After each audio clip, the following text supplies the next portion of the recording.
Méditation du 4 mai, la bénédiction du travail. Mais nous vous exhortons, frères, à mettre votre honneur, à vivre tranquille, à vous occuper de vos propres affaires et à travailler de vos mains, comme nous vous l'avons recommandé, en sorte que vous vous conduisiez honnêtement envers ceux du dehors et que vous n'ayez besoin de personne. 1 Thessaloniciens 4, versets 10 à 12. Beaucoup considèrent le travail comme une malédiction provenant de l'ennemi des âmes. C'est une idée fausse. Dieu a donné le travail à l'être humain comme une bénédiction pour occuper son esprit, fortifier son corps et développer ses facultés. Adam a travaillé dans le jardin d'Éden et il a trouvé dans l'activité mentale et physique les plus grands plaisirs de sa sainte existence. Quand il a été chassé de cette belle demeure à cause de sa désobéissance et qu'il a été contraint de lutter contre un sol récalcitrant pour gagner son pain quotidien, ce travail lui a été un soulagement pour son âme affligée, une sauvegarde contre la tentation.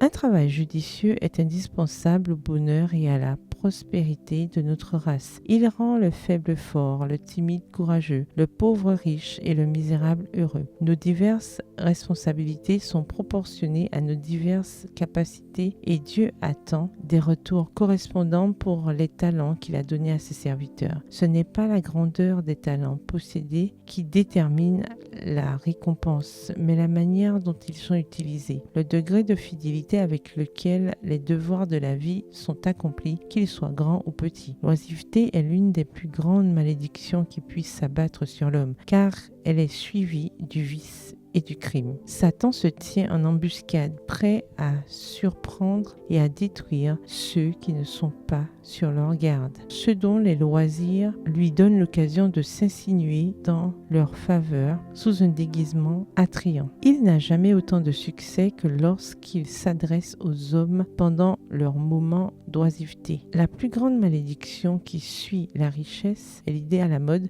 que le travail est dégradant. Voici quelle a été la faute de Sodome, ta sœur. Elle avait de l'orgueil, du pain à satiété, une insouciante tranquillité, elle et ses filles, et elle ne fortifiait pas la main du malheureux et du pauvre. Ézéchiel 16, verset 49. Voici les terribles conséquences de l'oisiveté. Selon les termes de cette écriture, c'est elle qui a causé la ruine des villes de la plaine. L'oisiveté affaiblit l'esprit, avilit l'âme et pervertit l'entendement, transformant en malédiction ce qui était donné comme une bénédiction. Extrait du magazine The Signs of the Times, daté du 4 mai 1882. Bonne soirée et que l'Éternel vous bénisse.